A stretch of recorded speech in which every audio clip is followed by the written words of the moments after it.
یہ ساری تہذیب دجالی اس لیے بن گئی کہ مادے کی اس ترقی نے نگاہوں کو اتنا چکا چوند کر دیا کہ اصل حقائق کی طرف سے اسے بالکل ذہول ہو گیا۔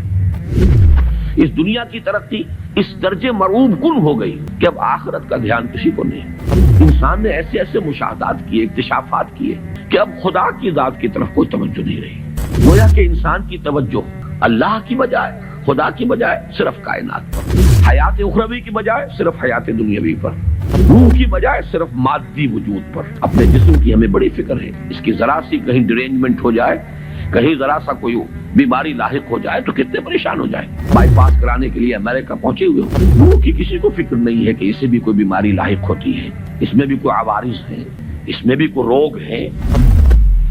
دیکھیے میں ایک بات ایسی کہہ رہا ہوں کہ جو بہت سے حضرات کے لیے شاید نئی ہو۔ آج نوع انسانی کا اصل المیہ، اصل ٹریجڈی یہ ہے کہ انسان نے ایک علم سے اپنی آنکھ بند کر لی ہے، کلیتاً انحصار صرف انسانی علم پر۔ وہ علم مغرب کے اندر بہت بڑھا اور بڑھتا چلا جا رہا ہے، ایک اتنا بڑا گیپ پیدا ہو گیا ہے۔ ایک علم ترقی کرتے ہوئے وہاں تک پہنچ گیا کہ عروج آدم خاکی سے انجم سہ میں جاتے ہیں، دوسرے علم سے انسان نے اپنے آپ کو منقطع کر لیا۔ کتاب ہدایت بند، وہ تو ہم نام کے مسلمانوں کا بھی اس سے تعلق صرف یہ ہے کہ بایا تشترا کارے جزی نیست کہ از یاسین او آساں بمیری، پڑھ لو مردوں کو ثواب پہنچا دو۔ قرآن خوانی کی محفلیں اپنا سوشل ایک فنکشن بنا لو، کچھ خواتین جمع ہو جائیں، کچھ کھائیں پیئیں، کچھ گپیں لگائیں، نام اس کا قرآن خوانی ہوگا۔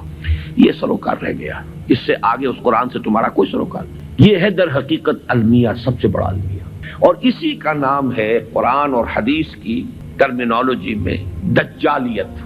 اور دجال جسے کہا گیا ہے، دجال جس کی ایک آنکھ ہوگی، دجال اکبر۔ کیوں؟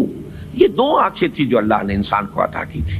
ایک طرف علم الاسماء دیا حضرت آدم کو، خلافت کی بنیاد، دوسری طرف اما یاتینکم منی ھدی تبع خدایا فلا خوف علیہم ولا ھم یحزنون، ایک آنکھ کو بند کر لیا۔ یہ دونوں چیزیں اگر ساتھ کے ساتھ چل رہی ہوں تو یہ جو سائنٹیفک ترقی ہے یہ ہرگز انسان کے لیے مضر نہیں ہے، یہ تو بلکہ اس خلافت کا ظہور ہے۔ سخر لکم، تمہارے لیے مسخر کر دیا ہے، ما فی السماوات و ما فی الارض، تمہارے لیے مسخر کر دیا ہے جو کچھ کے آسمانوں میں اور جو کچھ کے زمین میں ہے۔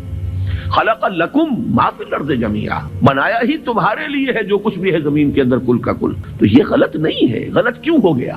بات کو سمجھ لیجئے، یہ علم غلط نہیں ہے، یہ علم وہ ہے جس کا ذکر قرآن کر رہا ہے۔ یہ علم اسماء جو یہ اسی کا ظہور ہے، اسی کی مینیفیسٹیشن ہے، اسی کی ایکسفولیشن ہے، اسی کی توسیع ہے۔ لیکن یہ خراب اس لیے ہو گیا کہ دوسرا علم جو اس کے ساتھ آنا چاہیے تھا، دوسری آنکھ جو کھلی رہنی چاہیے تھی، وہ بند ہو چکی۔ اس سے انسان نے پیٹھ ادھر کر دی ہے، پیٹھ موڑ لی۔ اس وجہ سے یہ دجالیت، جس کے بارے میں حدیث میں آپ کو معلوم ہے، ایک ہے فتنہ دجال، ایک ہے دجال اکبر۔ دجل کہتے ہیں فریب کو، کسی شے کی اصل حقیقت کے اوپر کو ملمہ کر دیا جائے، تانبے کے اوپر چاندی کا یا سونے کا، وہ ملمہ کہلائی دجل ہے۔ در حقیقت یہ ساری تہذیب دجالی اس لیے بن گئی کہ مادے کی اس ترقی نے نگاہوں کو اتنا چکا چوند کر دیا کہ اصل حقائق کی طرف سے اسے بالکل ذہول ہو گیا۔ اس دنیا کی ترقی اس درجے مرعوب کن ہو گئی کہ اب آخرت کا دھیان کسی کو نہیں۔ کائنات کا اتنی وسعت کر گیا اختیار، انسان نے ایسے ایسے مشاہدات کیے، اکتشافات کیے کہ اب خدا کی ذات کی طرف کوئی توجہ نہیں رہی۔ گویا کہ انسان کی توجہ اللہ کی بجائے، خدا کی بجائے صرف کائنات پر، حیات اخروی کی بجائے صرف حیات دنیاوی پر، روح کی بجائے صرف مادی وجود پر۔ اپنے جسم کی ہمیں بڑی فکر ہے، اس کی ذرا سی کہیں ڈرینجمنٹ ہو جائے، کہیں ذرا سا کوئی بیماری لاحق ہو جائے تو کتنے پریشان ہو جائیں۔ بائی پاس کرانے کے لیے امریکہ پہنچے ہوئے ہوں، روح کی کسی کو فکر نہیں ہے کہ اسے بھی کوئی بیماری لاحق ہوتی ہے، اس میں بھی کوئی عوارض ہے، اس میں بھی کوئی روگ ہے، جس کو قرآن کہتا ہے کہ یہ قرآن آیا تھا دلوں کے امراض کے علاج کے لیے، شفاء لما فی الصدور، یا ایھا الناس قد جاءتکم موعظۃ من ربکم وشفاء لما فی الصدور۔